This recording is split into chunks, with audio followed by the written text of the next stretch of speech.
Hi, I'm Hal Varian. I'm the Chief Economist here at Google, and today I want to talk with you a bit about how the ad auction works. So to make a successful auction, we have to reconcile the interests of three parties, and those parties are the advertiser, the user, and Google. The advertiser wants to show relevant ads so that users click on them.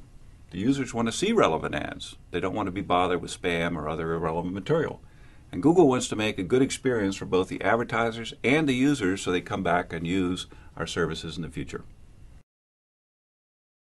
Now that we understand the motivation of the players, we can look at how their actions are reconciled in the auction. So I'm going to do a very simple example to start with. It's a case where there are three slots, so three positions where ads could appear, and there's four bidders who are competing for those slots. What happens is every time a query is made on Google, we run an auction. And the auction is an auction for clicks. So advertisers only have to pay when they receive a click. In this particular case, we have our four advertisers with different bids: 4, 3, 2, and 1. And the ads are ordered in terms of those bids. Highest bidder gets the first position, second highest bidder the second position, and so on. They don't have to pay their bid when they receive a click. They only have to pay the bid of the advertiser below them. So in this particular case, we have the first advertiser bidding $4, but they only have to pay $3, which is the bid of the second highest advertiser. Same thing for advertiser 2 and for advertiser 3. So in this way, each advertiser can bid their maximum willingness to pay, but what they have to pay is just enough to beat the competition.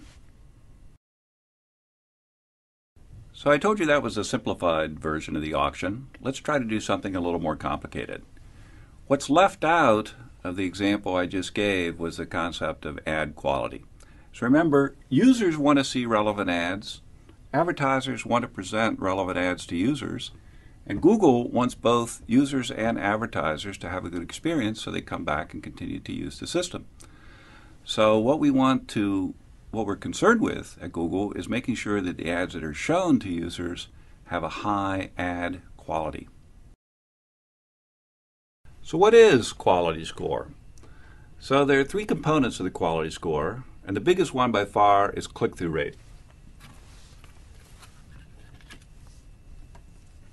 By allowing users to vote with their clicks, we have millions of people who are helping us decide which ads are best for each search query. Google's philosophy has always relied on user feedback as a key driver of decision making. So using click-through rate and quality scores is our way of incorporating that feedback into ad serving.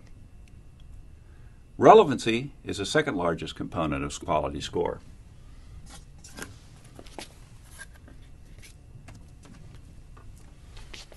Both the relevancy of a keyword to the ads as well as to the user's search query. Google determines relevancy by analyzing the language and context of an ad or query and determining how well it relates to a keyword.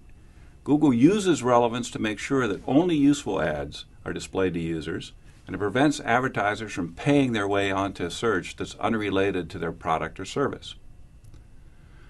The third component of quality score is landing page quality.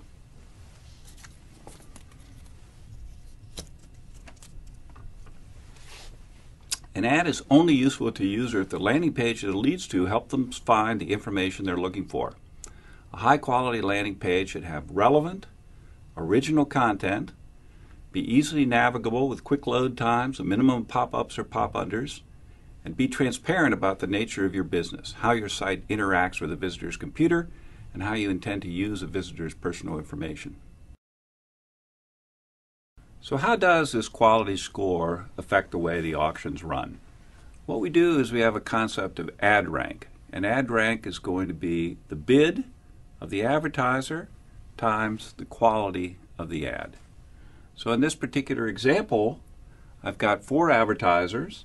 They're bidding 4, 3, 2, and 1. And the ads have different quality. In this case, it's a quality of 1, 3, 6, and 8. So to determine the ad rank, we just multiply those two numbers together.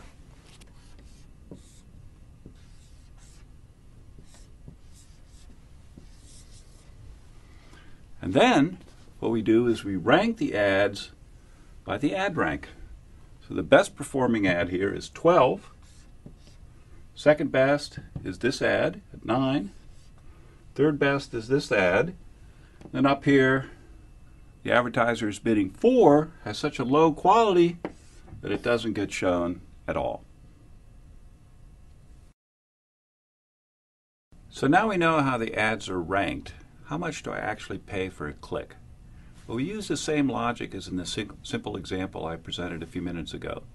Namely, you pay the minimum amount that's necessary to retain your position. So think of advertiser in position 1. He's competing with advertiser in position 2. And the amount that advertiser 1 has to pay is determined by, here's the price he has to pay, here's the quality of advertiser 1, is going to be just enough to beat advertiser 2, who bids B2 and has quality level Q2.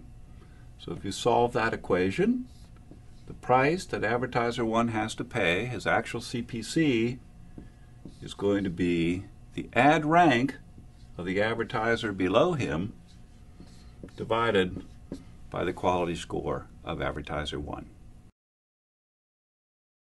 So let's see how this works in a slightly more complicated example. Here we've got 3 advertisers, and they're each bidding the same price. So we've got max bid is $4 for each of them.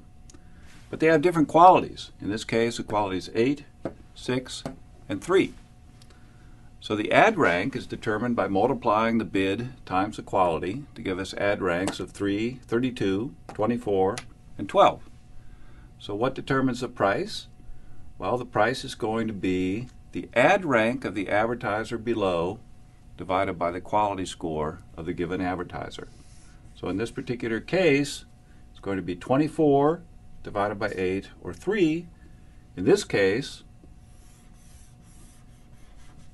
it's going to be 12 divided by 6, or 2. And finally, for the last advertiser, in this example, there's no advertiser below the last advertiser, so the price this person ends up paying per click is just the minimum price that's determined for that auction. We can use this example to illustrate an important point. What happens if an advertiser increases their quality score by having, for example, a more relevant ad? Well, take advertiser 1. Suppose his quality score goes up to 10. Then his ad rank is going to go up to 40. What happens to his price, the price that he has to pay per click? That goes down to $2.40. So by increasing your quality score, you can decrease the price that you have to pay per click. So why do we use ad rank in this way? We'll go back to the ecosystem that I talked about at the beginning. Makes users happier because users get to see more relevant ads. Makes the advertisers happier because the advertisers are showing more relevant ads, ads that are more likely to get results from the viewers. And it makes Google happy because with happy users and with happy advertisers, we get more people using our system. I hope that this discussion has helped demystify the Google ad auction. If you have any further questions or want to see additional